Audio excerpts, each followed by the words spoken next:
What's up, YouTube? Mark here, Waist Deep Wade Fishing, Southwest Florida. Today we're going to talk about another subject that really strikes home, and it's something, the whole time that I've been doing this channel, I have never brought it up.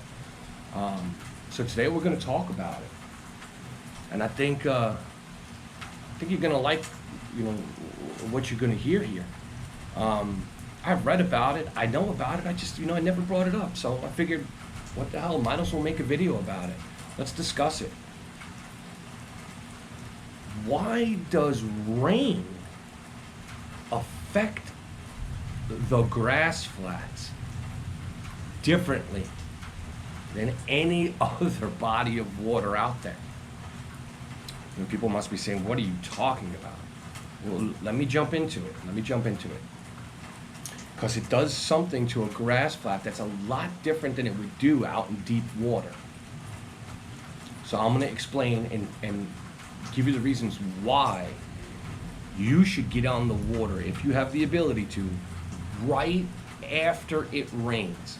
As soon as that rain stops and the thunder and the lightning stop, get out on that water, especially if it's fishing on the grass flats while waiting. So let me explain to you what I mean by all this. Okay, grass flats are usually shallow, okay? They have mud, they have sand, they have grass, they have potholes, they have mown down trees, they have mangroves. Sometimes the water is tannic, sometimes the water is silty, sometimes the water is clear, sometimes it's not so clear.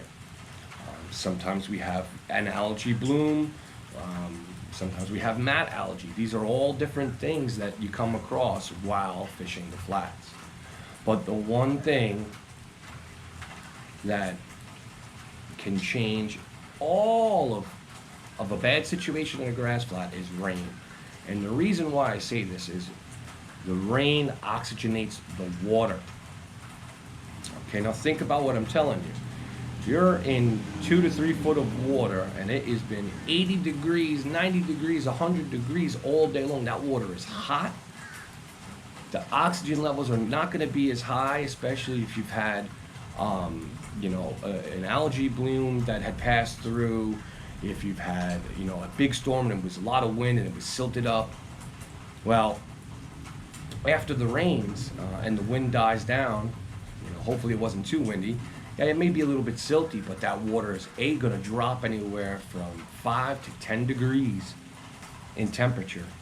And the oxygen levels, are going to be way higher from that fresh rainfall. What is that going to do? Well, let me tell you. That is going to fire the fish up. It's going to give them a burst of energy.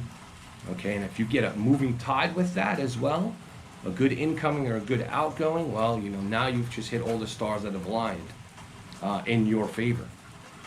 And the reason being is you've got moving water, it's cooler, there's more oxygen, bait is going to be moving more freely over the grass flat, therefore the predators are going to come out and chase down the bait. It's a perfect example when you should go out there, and if you are in the summer, and you are in, this is a summertime thing, to throw those top waters. Right after the rain, go out there first thing and bomb those top waters as far as you can throw them and get them over those potholes, get them on those grass lines. And, once in a while, you'll get a couple of reds to come up and take a bite, and trout as well, and snook also. Again, depending on tide. Now, for the majority of the snook, the big snook that are not on the beaches, the majority of those fish, if you've got a high incoming tide and the water's already in, they're going to be up against those mangroves, and so are the reds. But if you are either on the beginning of the incoming and that water's not up to the mangroves yet, or you've already passed the outgoing and that water's pulled out of the mangroves, get on that grass flat, throw top waters. If the top waters don't work, put on a spoon and work the spoon. Remember, it's summertime. Wintertime, you want to slow it down and throw that jig and pop it off the bottom. Reel it, pop it. Summertime, these fish are active. They're moving, they're hunting. So they want to see something moving, especially snook. A snook doesn't want to see, you know, a falling soft plastic. Okay, he's looking for, you know, a twitch bait, or you twitch reel, twitch reel, twitch stop, twitch reel. He's looking for something moving. They're active, and that rainfall is going to jumpstart the metabolisms. It's going to turn the feeding light on, and those fish are going to be actively feeding for at least a half an hour after the rain while that water is cool.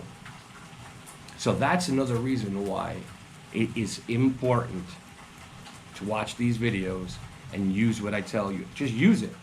I'm not saying it's all right, you know, and now everything, you know, I'm going by what I've learned in my lessons out on the grass flats, okay?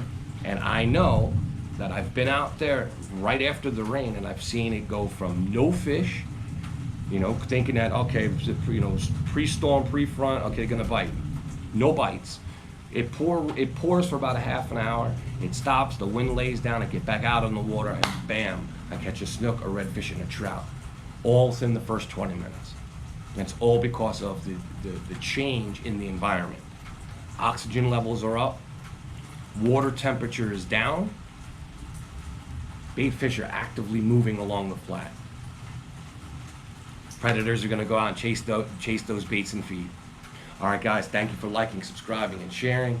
Love you all. I'm so glad that the channel is doing as well as it is, and I'm getting such good responses for both the business and the YouTube channel. So my hat is off to everybody. And again, if there's anything, any type of comments or any questions you have, leave it in the comment section. All my info is in the description if you need to get in touch with me. I will see you guys out on the water. Love you all.